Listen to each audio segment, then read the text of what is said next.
So hello everyone, welcome to APJ Abdul Kalam education centre. So আমরা April মাসের part 1 cover করেছি, যেখানে আমরা কিছু কোশ্চেন, যেখানে কিছু টপিক আমরা কভার করে এসেছি। আজকে আমরা যেটা শুরু করবো পার্ট 2। সো বেশি আর কথা না বাড়িয়ে শুরু করি। আগেই বলে দিই, এর যে পিডিএফ, সেই পিডিএফটা কোথায় পাবে? আমাদের টেলিগ্রাম চ্যানেল এপিজেইসি সার্চ করবে, সেখানে আমাদের এই যে ক্লাসের পিডিএফ, সেই পিডিএফটা পেয়ে যাবে। সো বেশি কথা না বাড়িয়ে চলো শুরু করা যাক। ফার্স্ট আমার কাছে যে কোশ্চেনটা রয়েছে সেটা কি, যে ইন্ডিয়ার কোনো একটা রেলওয়ে ডিপো রয়েছে, সেই রেলওয়ে ডিপোটা ইন্ডিয়াস ফার্স্ট কোনো রেলওয়ে ডিপো হিসাবে সিলেক্ট করা হয়েছে, যেটা কি ওয়াটার নিউট্রাল ডিপো। সেই যে ওয়াটার নিউট্রাল ডিপো সিলেক্ট করা হয়েছে, এই ডিপোটার নাম কি? এই ডিপোটার নাম হলো কাকিনাড়া রেল ডিপো। কি বললাম? Kakinara rail depot. এটাকে সিলেক্ট করা হয়েছে as a first water neutral depot. Water neutral বলতে গেলে কি, তোমরা সাধারণত জেনে থাকবে যে প্রত্যেকটা ওয়াটার মানে রেলওয়ে ডিপোতে আমরা বিভিন্ন হতে পারে ক্লিনিং বা অন্যান্য ক্ষেত্রে ওয়াটারের বিভিন্ন প্রকার ইউটিলাইজেশন করে থাকি। কিন্তু এই যে পার্টিকুলার ডিপোটা রয়েছে, এখানে আমরা কোথাও না কোথাও যে পরিমাণ ওয়াটার আমরা ইউজ করছি, সেটা কোথাও না কোথাও অন্যান্য যে সমস্ত ডিপো রয়েছে সেখান থেকে কম। এবং এই যে ডিপোটা আমরা দেখছি 1.6 লিটার্স ওয়াটার প্রত্যেক ডেলি সেভ করে থাকে। ক্লিয়ার? সেই জন্য আমরা এটাকে ওয়াটার নিউট্রাল ডিপো হিসেবে সিলেক্ট করেছি। এবং এটা কাকিনাড়া রেল ডিপো, এটা কিন্তু আহমেদাবাদ গুজরাটে রয়েছে। কোথায় রয়েছে? Ahmedabad Gujarat. So first topic আশা করি কমপ্লিট। সেকেন্ড যদি আমি দেখি, তাহলে যেটা দেখবো, ইন্ডিয়াস ফার্স্ট মানে অ্যানসিয়েন্ট রকস ক্রেভিংস যেটা থাকে, তার কনজারভেশনের জন্য পার্ক আমরা এস্টাবলিশমেন্ট করছি। কি বললাম? পার্ক এস্টাবলিশমেন্ট করছি কনজারভেশনের জন্য। এটা কোথায়? এটা লাদাখে। এটা কি স্যার? এটা হলো অ্যানসিয়েন্ট রক ক্রেভিং যে সমস্ত রয়েছে আমাদের, সেগুলোকে আমরা কনজার্ভ করব কিভাবে? পার্কের এস্টাবলিশমেন্ট মাধ্যমে আমরা এটা কনজার্ভ করব, অর্থাৎ সংরক্ষিত করব। স্যার কোথায়? এটা হচ্ছে স্যার লাদাখে। ক্লিয়ার? এবার এটার ফাউন্ডেশন স্টোন রেখেছেন আমাদের ওখানকার লাদাখের যে এলজি রয়েছেন, লেফটেন্যান্ট জেনারেল, এখানকার যে এলজি আছেন তিনি এটা ফাউন্ডেশন স্টোন রেখেছেন, সাক্সেনা সাহেব। এবং এটা লোকেশন দেখতে পাচ্ছ লাদাখে রয়েছে। কিসের জন্য করা হয়েছে? Conserve of the countries old petrographs mainly rock scraping যে সমস্ত রয়েছে, সে সমস্ত রক ক্রেভিংস গুলোকে আমরা কনজার্ভ করার জন্য। ক্লিয়ার? এবার নেক্সট যদি আমি দেখি, তাহলে কি একটা স্কিম আছে, যার নাম কি? যার নাম হলো প্রধানমন্ত্রী মুদ্রা যোজনা। কি বললাম? প্রধানমন্ত্রী মুদ্রা যোজনা। এই প্রধানমন্ত্রী মুদ্রা যোজনা, এটা যেটা 2015 একটা স্কিম। কত স্কিম? 2015 একটা স্কিম, যেটা 11 বছর কমপ্লিট করলো। এখানে কি করা হয় স্যার? এখানে যে সমস্ত স্টার্টআপস গুলো থাকে বা অন্যান্য যে সমস্ত পার্সনস রয়েছে, তাদেরকে লোন ফ্যাসিলিটি প্রোভাইড করে দেওয়া হয়। কাদেরকে? যে নন কর্পোরেট যারা রয়েছে, নন ফার্ম স্মল মাইক্রো এন্টারপ্রেনার যারা রয়েছে, তাদেরকে আমরা এখানে লোন প্রোভাইড করে থাকি। কিসের মাধ্যমে? বিভিন্ন টাইপের লোন হয়। যেমন শিশু যারা থাকবে আন্ডার 50 লাখ, তাদেরকে আলাদা রয়েছে। কিশোর 50,000। এবার কিশোরে যেটা রয়েছে 50,000 টু 1 লাখ। তরুণ যারা রয়েছে, যাদের ইনকাম 5 লাখ টু 10 লাখ। আর তরুণ প্লাস যারা রয়েছে আপ টু 20 লাখ। এটা বিভিন্ন প্রকার লোন ফ্যাসিলিটিস এরা প্রোভাইড করে থাকে আন্ডার প্রধানমন্ত্রী মুদ্রা যোজনা। ক্লিয়ার? কেন নিউজে এলো? 11 বছর কমপ্লিট হয়েছে, তার সঙ্গে সঙ্গে 14.07 লাখ করোড় আমরা এটাতে লোন প্রোভাইড করেছি। ক্লিয়ার? এই যে চারটার কথা বললাম না, শিশু, কিশোর, তাছাড়া আমাদের কাছে তরুণ প্লাস তরুণ, এটা হলো যে বিভিন্ন পার্সন, বিভিন্ন যে ইন্ডিভিজুয়ালসকে লোন দেওয়া হয়, তার বিভিন্ন একটা ক্রাইটেরিয়া বলতে পারো, ক্রাইটেরিয়া না, বিভিন্ন একটা স্টেজের পার্সনস ইনকামের উপর ডিপেন্ড করে তাদেরকে এটা লোন দেওয়া হয়ে থাকে। ক্লিয়ার? নেক্সট তাহলে আমি দেখি, নেক্সট আমাদের কাছে কোশ্চেন কি রয়েছে। নেক্সট একটা আছে স্পোর্টস থেকে। স্পোর্টসের এশিয়ান ওয়েসলিং চ্যাম্পিয়ন্স, ঠিক আছে? সে এশিয়ান রেসলিং চ্যাম্পিয়ন্সে ইন্ডিয়া কতটা মেডেলস জিতেছে? সে রেসলিং চ্যাম্পিয়ন্সে আমরা দেখবো ইন্ডিয়া টোটাল 17টা মেডেল জিতে এসছে। এবং এই যে রেসলিং চ্যাম্পিয়ন্স হয়েছে এশিয়ান, এটা কিরজিকিস্তানে হয়েছে। এবার যে আমাদের মেডেল ট্যালি আছে, সেটা যদি লক্ষ্য করি, তাহলে এখানে কিন্তু Iran first, second Japan, third হলো চায়না। এবং ইন্ডিয়া টোটাল 17টা মেডেল জিতেছে। তার মধ্যে দেখবো 7টা, দুটো হলো গোল্ড, ঠিক আছে, 7টা সিলভার, 8টা হলো ব্রোঞ্জ। এটা হলো আমাদের ইন্ডিয়ার মেডেলের র্যাঙ্ক এবং মেডেলের সংখ্যা। এবং টোটাল 17টা মেডেল জিতেছে। মাথায় রাখবো কি কি স্যার? মাথায় রাখবো এই যে কিরজিকিস্তানে হয়েছে এটা, আর ইন্ডিয়া থেকে কতটা কি জিতেছে, মেডেল জিতেছে, বাস। আর কিছু দেখার দরকার নেই। হয়েছে? নেক্সট তাহলে যাই। নেক্সট হলো যেটা, সেটা হলো এক্সারসাইজ ডুসক্লিক 2026, এই যে এক্সারসাইজটা কোন কোন কান্ট্রির মধ্যে হয়েছে? সো এই যে এক্সারসাইজটা হয়েছে ইন্ডিয়া, একটা তো ইন্ডিয়া পেয়ে গেলাম, আরেকটা উজবেকিস্তান। কি বললাম? ইন্ডিয়া এবং উজবেকিস্তানের মধ্যে এই যে এক্সারসাইজটা হয়েছে। এবং এটা কি? এটা হলো জয়েন্ট মিলিটারি এক্সারসাইজ ইন্ডিয়া এবং উজবেকিস্তানের মধ্যে। এবং উজবেকিস্তানের লোকেশন যদি দেখো তাহলে ক্যাপিটাল তাসকান্ত হলো তার ক্যাপিটাল। এবার বাকি সমস্ত স্ট্যাটিক ইনফরমেশন যদি কারো পড়ার ইচ্ছা হয় পড়তে পারো, না হলে খুব বেশি ইম্পর্টেন্ট না। ক্লিয়ার? নেক্সটে যদি যাই আমি, তাহলে আবার একটা ডিফেন্স থেকে নিউজ, সেটা হলো এক্সারসাইজ 4, সাইক্লোন 4। এই যে সাইক্লোন 4 এক্সারসাইজটা, এটা কার কার মধ্যে হচ্ছে? একটা তো ইন্ডিয়া, আরেকটা হলো ইজিপ্ট। ইন্ডিয়া এবং ইজিপ্ট, এই দুটো নেশনস এর মধ্যে আমরা সাইক্লোন 4 এর যে জয়েন্ট মিলিটারি এক্সারসাইজ, সেটা আমরা দেখতে পাচ্ছি। ঠিক আছে, এটা গেল 4th এডিশন ইন্ডিয়া এবং ইজিপ্টের মধ্যে। লোকেশন ইজিপ্টে এটা হয়েছে। ক্লিয়ার? এটা মাথায় রাখবে যে এটা কার কার মধ্যে হয়েছে। এবার নেক্সটে যদি যাই আমি, তাহলে আমাদের নেক্সট কোশ্চেন রয়েছে আবার স্পোর্টস থেকে একটা আছে, সেটা আইপিএল এর একটা প্লেয়ার আছে যে ফার্স্ট বোলার, যে ফার্স্ট আইপিএল এ 200টা উইকেটস, কোন ফার্স্ট বোলার, ঠিক, যিনি আইপিএল এ 200টা উইকেটস নিয়েছেন, তার নাম কি? তার নাম হলো ভুবনেশ্বর কুমার। কি বললাম? ভুবনেশ্বর কুমার। এবং ভুবনেশ্বর কুমার কোথা থেকে, এবার কোন টিম থেকে ছিল? স্যার আরসিবি থেকে সে বিলং করে। মাথায় রাখবে যে কোন ফার্স্ট বোলার এবার 200টা উইকেট নিয়েছে ফর দ্য ফার্স্ট টাইম, সেটা কি? ভুবনেশ্বর কুমার। নেক্সট যদি যাই আমি, তাহলে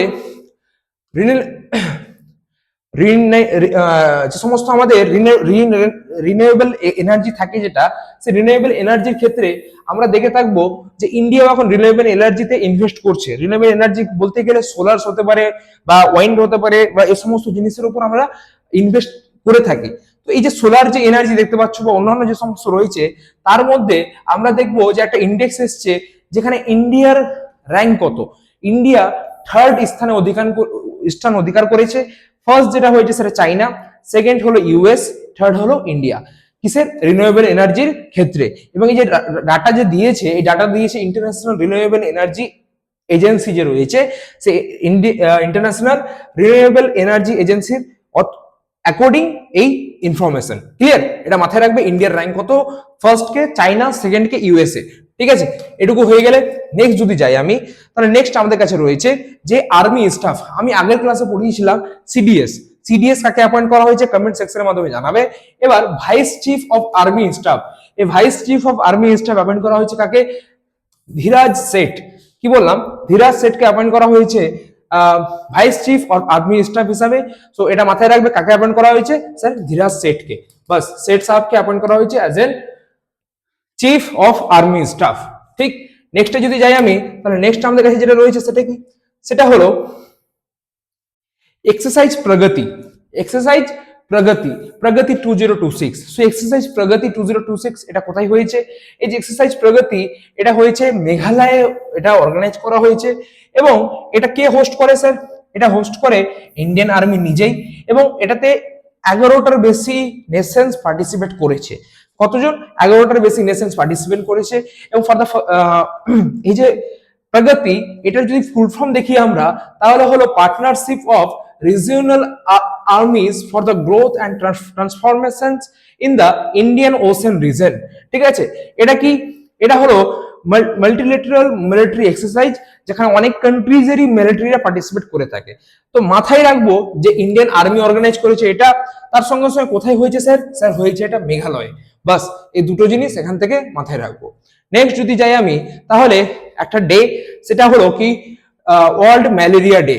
এই যে ওয়ার্ল্ড ম্যালেরিয়া ডে কথা বলি যদি আমি, তাহলে ওয়ার্ল্ড ম্যালেরিয়া ডে কবে সেলিব্রেট করা হয়ে থাকে?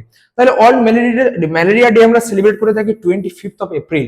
25শে এপ্রিল আমরা ওয়ার্ল্ড ম্যালেরিয়া ডে সেলিব্রেট করে থাকি। এবং এবছরের থিম কি স্যার? এবছরে যে থিম দেখি, driven to end malaria, now we must. এটা হলো এবছরের ম্যালেরিয়ার থিম। মাথায় কি রাখবো? এই থিম, এই যে ডেটা, সেই ডেটা মাথায় রাখবো ফার্স্ট। সেকেন্ড, এবার ম্যালেরিয়া রিলেটেড কিছু স্ট্যাটিক তথ্য আছে, সেটা দেখি। এবার ম্যালেরিয়া যদি দেখি আমি, তাহলে ম্যালেরিয়া এটা কিসের দ্বারা কজড হয়? এটা হয় প্লাজমোডিয়াম প্যারাসাইট যেটা রয়েছে, সেই প্লাজমোডিয়াম প্যারাসাইটস যে মসকিউটো, ঠিক সে মসকিউটোর জন্য এটা হয়ে থাকে। এবং ফ্যামিলিজ যে মসকিউটো, সেই ফ্যামিলিজ মসকিউটোটা নাম, কিন্তু এই যে জিনিসটা সেই এইটা হলো মেন, সেটা মাথায় রাখার চেষ্টা করবে। এবং এখান থেকে এই ম্যালেরিয়া রিলেটেড যে স্ট্যাটিক তথ্য সেটা দেখবে, এবং তার সঙ্গে সঙ্গে কত তারিখে আমরা সেলিব্রেট করে থাকি সেটা দেখে রাখবে। ক্লিয়ার? এই দুটো জিনিস এখান থেকে দেখে রাখবে, আর কিছু জিনিস এখান থেকে দেখার দরকার নেই। এবার এসসিও। এসসিও কি? সাংহাই কোঅপারেশন অর্গানাইজেশন বলে একটা আছে। সো এসসিও যেটা আছে, সো এই এসসিও যার কিন্তু হেডকোয়ার্টার হয়েছে বেজিং এ, আমি পরবর্তীতে পড়াবো। তো এসসিও যেটা আছে, এসসিওর আমরা ডিফেন্স মিনিস্টার মিটিং, কি বললাম, এসসিও ডিফেন্স মিনিস্টার্স মিটিং আমরা অর্গানাইজ করেছি। এটা কোথায় হয়েছে? এই অর্গানাইজ হয়েছে কিরজিকিস্তানে। কোথায় হয়েছে স্যার? কিরজিকিস্তানে হয়েছে, এটা দেখে রাখবে। এসসিও কি? এসসিও হলো সাংহাই কোঅপারেশন অর্গানাইজেশন বলে একটা বডি, যেটা আমাদের হেডকোয়ার্টার রয়েছে কোথায়? হেডকোয়ার্টার রয়েছে বেজিং এ। ক্লিয়ার? এবার নেক্সট যদি দেখি আমি, তাহলে একটা ফেস্টিভ্যাল আছে, খুব বেশি ইম্পর্টেন্ট না, আমি সেই জন্য এটাকে মুভ করছি। এবার নেক্সট রয়েছে national maritime day. National maritime day আমরা কবে সেলিব্রেট করে থাকি? ন্যাশনাল মেরিটাইম ডে আমরা সেলিব্রেট করে থাকি কবে? 5th of এপ্রিল, 5ই এপ্রিল আমরা সেলিব্রেট করে থাকি ন্যাশনাল মেরিটাইম ডে হিসাবে। ঠিক আছে? এবার এখান থেকে এই যে তথ্যগুলো আছে, যদি ইচ্ছা হয় পড়া তাহলে পড়তে পারো, কিন্তু খুব বেশি ইম্পর্টেন্ট না এটা। এবার নেক্সট পার্টে যদি আমি যাই, নেক্সট কোশ্চেন এটা ইম্পর্টেন্ট, সেটা হলো কি? ন্যাশনাল পঞ্চায়েত রাজ ডে। ন্যাশনাল পঞ্চায়েত রাজ ডে, এই যে ন্যাশনাল পঞ্চায়েত রাজ ডে খুব বেশি ইম্পর্টেন্ট। এই ন্যাশনাল পঞ্চায়েত রাজ ডে কবে সেলিব্রেট করা হয় স্যার? 24th of April. এবার এই যে পঞ্চায়েত সিস্টেম, এই পঞ্চায়েত সিস্টেম হলো আমাদের ইন্ডিয়াতে যে 3 tier গভর্নেন্স সিস্টেম রয়েছে। কি রয়েছে? 3 tier governance system. Governance system যে রয়েছে আমাদের 3 tier, সেই 3 tier গভর্নেন্স সিস্টেমের মধ্যে একটা অন্যতম পার্ট হলো পঞ্চায়েত। এই পঞ্চায়েত কিন্তু আমাদের আগে কিন্তু কনস্টিটিউশনে আমাদের আর্টিকেল 243 পরবর্তীতে এই যে জিনিসটা এটা ছিল না, এটা একটা অ্যামেন্ডমেন্টের থ্রু অ্যাড করা হয়েছে। সে অ্যামেন্ডমেন্টটা অবশ্যই জানাবে কত নম্বর অ্যামেন্ডমেন্টের থ্রু আমরা এই পঞ্চায়েতকে অ্যাড করেছি, সেটা অবশ্যই আমাদেরকে কমেন্ট সেকশনের মধ্যে বলবে। সো এখান থেকে যেটা ইম্পর্টেন্ট জিনিস সেটা হলো 24th of এপ্রিল আমরা national panchayati raj day celebrate করে থাকি সেটা। আরেকটা কমেন্ট সেকশনে আমাকে জানাবে who is known as the father of panchayati raj in India. Panchayati রাজের ফাদার কাকে বলা হয় থাকে, এটাও আমাকে কমেন্ট সেকশনের মাধ্যমে জানাবে। ক্লিয়ার? নেক্সট ইম্পর্টেন্ট, সেটা কি? আম্বেদকর জয়ন্তী। আম্বেদকর জয়ন্তী আমরা প্রত্যেক বছর সেলিব্রেট করে থাকি। তো আম্বেদকর জয়ন্তী কবে সেলিব্রেট করে থাকি স্যার? 14th April. 14ই এপ্রিল কার জন্মদিনে? ডক্টর ভীমরাও আম্বেদকর। ডক্টর ভীমরাও আম্বেদকর। এবার এখান থেকে কিছু জিনিস ইম্পর্টেন্ট রয়েছে, সেই জিনিসটা দেখে নেবো আমরা। কি? এই যে ডক্টর ভীমরাও আম্বেদকরকে আমরা বলে থাকি ফাদার অফ ইন্ডিয়ান কনস্টিটিউশন। কি বলে থাকি? Father of Indian constitution first. এবং ইনি ছিলেন চেয়ারম্যান। কি ছিলেন? চেয়ারম্যান ছিলেন কিসের? The constitution drafting committee. এই যে কনস্টিটিউশন ড্রাফটিং কমিটি আমরা দেখতে পাচ্ছি, যার ফলস্বরূপ আমাদের কাছে একটা কনস্টিটিউশন রয়েছে, তার চেয়ারম্যান ছিলেন ডক্টর ভীমরাও আম্বেদকর। এবং তার লেখা একটা বুক রয়েছে, তিনার বুকটার নাম কি? The problem of rupee, it's origin and it's solution. কি বললাম? The problem of rupee, it's origin and it's solution, যেটাই লিড করেছে ক্রিয়েশন অফ আরবিআই। আরবিআই যেটা আমাদের এখন দেখতে পাচ্ছ রিজার্ভ ব্যাংক অফ ইন্ডিয়া, তো কোথাও না কোথাও তার একটা রেফারেন্স এই বুকের মধ্যে ছিল। সেই বুকটার নাম কি মাথায় রাখবে। হতে পারে অনেক সময় এই কোশ্চেনটা আসে এই বুকের রাইটার কে, তাহলে আনসার কি হবে sir? Doctor Bhimrao Ambedkar or B.R.. Ambedkar. ইনাকে Bharat Ratna দেওয়া হয় 1990-তে, এটাও মাথায় রাখবে। ঠিক আছে? আম্বেদকর জয়ন্তী স্যার কবে? 14th April. ক্লিয়ার? এটুকু দেখে রাখলে। নেক্সট যদি যাই আমি মিস ইন্ডিয়া, তো মিস ইন্ডিয়া ওয়ার্ল্ড টাইটেল যেটা আছে সেটা কে জিতেছে? সেটা সতীশ সেল নামে রয়েছেন একজন, তিনি জিতেছেন মিস ইন্ডিয়া ওয়ার্ল্ড টাইটেল 2026-এ। তিনার নাম সতীশ সেল, পুরো নামটা মাথায় রাখার চেষ্টা করবে একবার। ঠিক? এটা অনলাইনের, খুব বেশি ইম্পর্টেন্ট না। চলো নেক্সট যদি বলি পিএম বিকাশে ট্রেন্ড, এটা দরকার নেই। নেক্সট সেটা হলো 9th ইন্ডিয়ান ওশেন কনফারেন্স। সে 9th ইন্ডিয়ান ওশেন কনফারেন্স কোথায় হয়েছে স্যার? হয়েছে এটা মরিশাসে। কোথায় হয়েছে স্যার? মরিশাসে হয়েছে। এবং এটা থিম কি? Collective stewardship for the Indian oceans governance. এটা হলো এটা থিম, কিন্তু থিম মাথায় রাখার দরকার নেই। শুধু মাথায় কি রাখবো, এই যে 9th Indian ocean conference sir কোথায় হয়েছে, স্যার হয়েছে কোথায়, মরিশাসে হয়েছে। বাস এখান থেকে এটাই মাথায় রাখবো আমরা, ঠিক আছে। এবং ইন্ডিয়ার তরফ থেকে আমাদের যে এক্সটার্নাল অ্যাফেয়ার্স এর মিনিস্টার রয়েছেন ডক্টর এস জয়শঙ্কর কিন্তু এটা পার্টিসিপেট করেন এই মিটিংটা, ঠিক আছে। এবার নেক্সট যেটা কোশ্চেন রয়েছে আমার কাছে, সেটা কি 95 চেস গ্র্যান্ড মাস্টার, কি বললাম 95 চেস গ্র্যান্ড মাস্টার, এই 95 চেস গ্র্যান্ড মাস্টার কে হয়েছে, তার নাম তোমরা খুব ভালো মতো দেখতে পাচ্ছ, ইনি ওয়েস্ট বেঙ্গল কলকাতা থেকে বিলং করেন এবং এর নাম কি, এর নাম হলো অরণ্যক ঘোষ, ইনি হলেন 95 চেস গ্র্যান্ড মাস্টার, ঠিক। এটা একবার ইম্পর্টেন্ট, এটা দেখে রাখবে। নেক্সট যদি মুভ করি, নেক্সট কোশ্চেন কি রয়েছে দেখে নেওয়া যাক, সেটা কি আছে আমাদের কাছে। একটা হার্বাল লাইফ ইন্ডিয়া আছে, সে herbal life India agreement sign করেছে আইআইটির সঙ্গে, কিসের জন্য সাইন করেছে আইআইটির সঙ্গে এগ্রিমেন্টটা, যে India's first COE on planet cell formations technology যেটা আছে, ফার্মেন্টেশন টেকনোলজির উপর ফার্স্ট ইন্ডিয়ান কোন আইআইটির সঙ্গে হার্বাল লাইফ ইন্ডিয়া কোলাবোরেট করেছে, তার নাম কি আইআইটি মাদ্রাজ। অনলাইনার, খুব বেশি ইম্পর্টেন্ট না, শুধু দেখে থাকবে বাস। নেক্সট দেখা যাক, নেক্সট খুব বেশি ইম্পর্টেন্ট না, হ্যাঁ সিএম ইন্সপায়ার, একটা স্কিম আছে যার নাম কি বললাম, সিএম ইন্সপায়ার। এই সিএম ইন্সপায়ার স্কিমটা লঞ্চ করেছে মেঘালয় গভর্নমেন্টের যিনি চিফ মিনিস্টার রয়েছেন তিনি।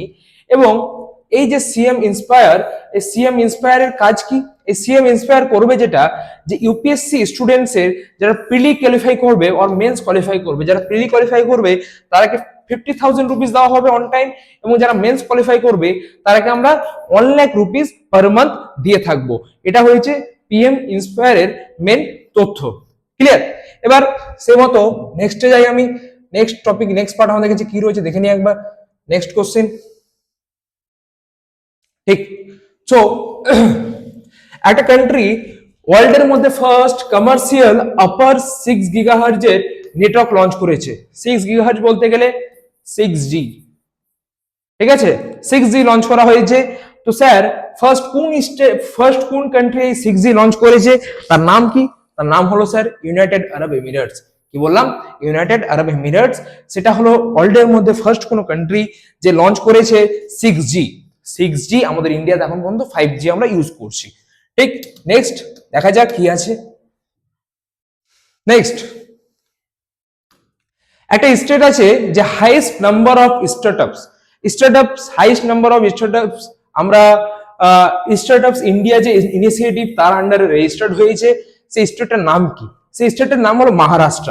মহারাষ্ট্রতে হাইয়েস্ট নাম্বার অফ স্টার্টআপস কত, 38,660 প্লাস, কত বললাম 38,660 প্লাস স্টার্টআপস এই আমাদের যে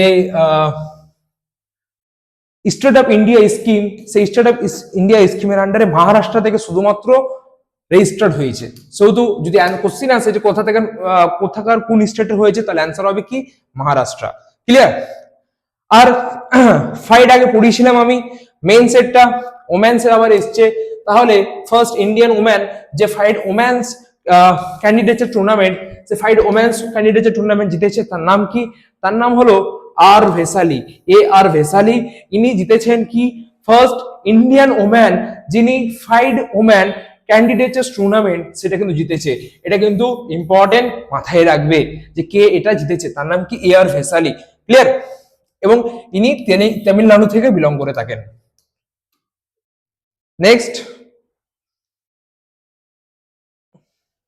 এটা খুব বেশি ইম্পর্টেন্ট না, তবে একবার দেখে রাখবে, এই একটা হাইড্রো ইলেকট্রিক প্রজেক্ট, এই হাইড্রো ইলেকট্রিক প্রজেক্টটা, হ্যাঁ এই হাইড্রো ইলেকট্রিক প্রজেক্টটা কোন নদীর উপর রয়েছে, এটা হলো নাম, সেটা হলো সতলজ নদী। সতলজ নদীর উপর এটা কিন্তু রয়েছে, ক্লিয়ার। সো এই হাইড্রো ইলেকট্রিক প্রজেক্টটা যদি জিজ্ঞাসা করে, তাহলে জিজ্ঞাসা করবে শুধুমাত্র কোন নদীর উপরে এই হাইড্রো ইলেকট্রিক প্রজেক্টটা রয়েছে। এবার আজকের মতো এটুকুই, আমরা এটা পড়লাম এপ্রিলের সেকেন্ড পার্ট। এর পরবর্তী ক্লাসে আমরা আসবো এপ্রিলের থার্ড পার্ট, এবং সেখানে আমরা এপ্রিলের যে সমস্ত কারেন্ট অ্যাফেয়ার্স রয়েছে সেটা পুরোপুরি কমপ্লিট করে দেবো, ঠিক আছে। So thank you so much for watching, keep supporting us, views দেখতে থাকো ক্লাস। আশা করি তোমাদের সিভিলিটির জন্য এটা খুব বেনিফিশিয়াল হবে। Thank you so much.